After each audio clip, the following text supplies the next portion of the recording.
Bonjour et bienvenue dans cette troisième vidéo de la série consacrée à la présentation de la correction de l'atlas.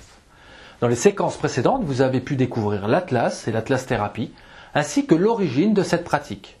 Dans celle-ci, je vous parlerai des conséquences d'un atlas désaxé et des bienfaits de sa correction.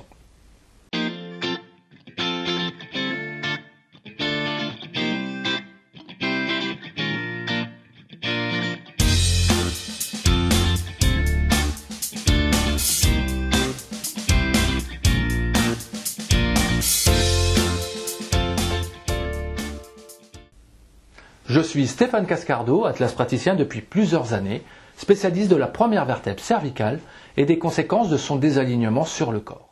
La nature nous a fait symétriques. Le moindre décalage nous empêche de fonctionner correctement. Alors, quelles sont les conséquences d'un atlas désaxé? Elles sont diverses et variées. Elles dépendent d'un grand nombre de facteurs. Nous ne pouvons que parler en termes généraux. Tout d'abord, les conséquences sont physiques.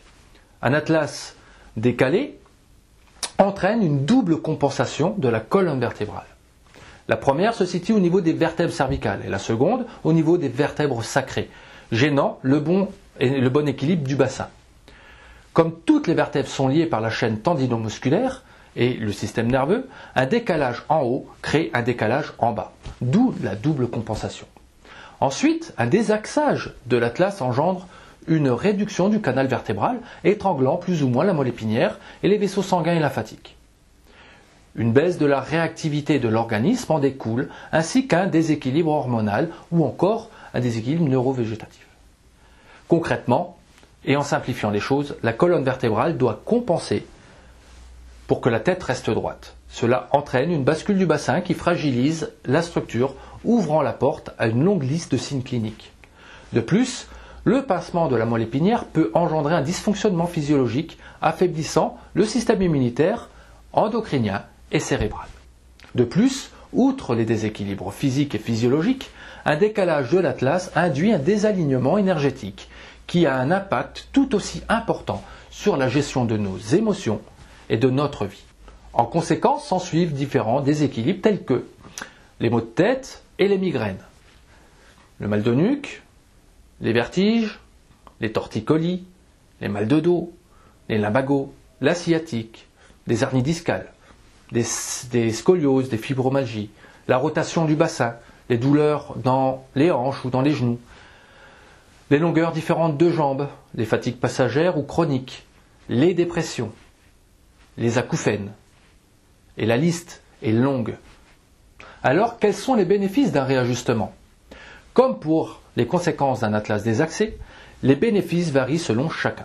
Néanmoins, on peut déjà donner quelques indications par rapport à l'état de santé du consultant, au retour des consultants, ainsi qu'aux études faites depuis les années 30. Le rééquilibrage de la colonne vertébrale permet de supprimer petit à petit les compensations. On remarque rapidement une stabilisation du bassin. L'effet jambes plus longues disparaît. Les appuis sur le sol sont identiques.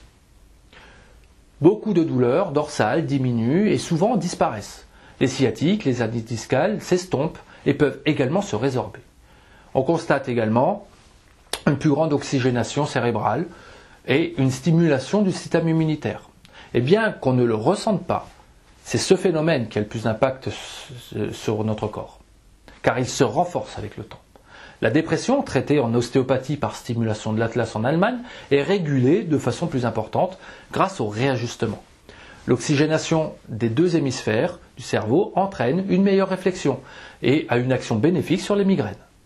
Le rééquilibrage hormonal a une incidence sur le diabète, le stress, la thyroïde, les fonctions reproductives et sur bien d'autres choses encore.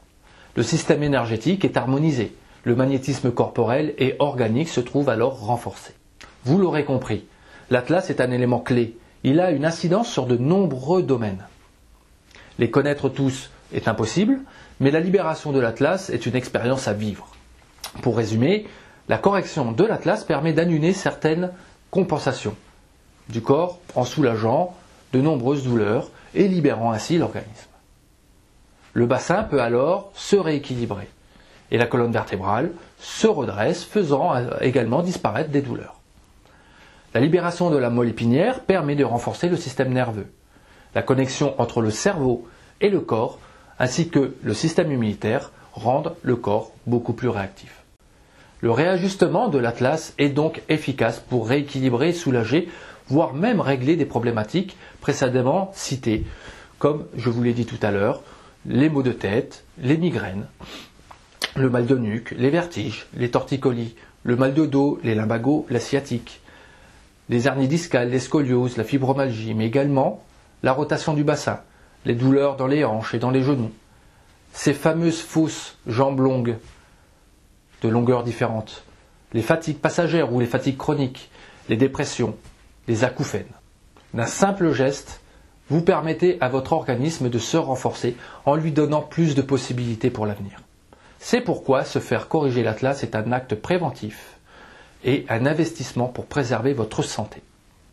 J'espère que cette vidéo vous a permis de comprendre l'importance de l'équilibre du corps et d'avoir un atlas axé. Dans la prochaine séquence, vous découvrirez les réactions correctives engendrées par le travail de correction, ainsi que l'importance de la suite du travail. Comme vous le savez maintenant, vous avez la possibilité de visionner les vidéos dans l'ordre qui vous convient le mieux. Vous pouvez également me laisser un message ou prendre rendez-vous directement par téléphone ou par le biais du formulaire se trouvant sur la page Contact de mon site. Je vous dis donc à bientôt pour la suite de cette présentation. Au revoir.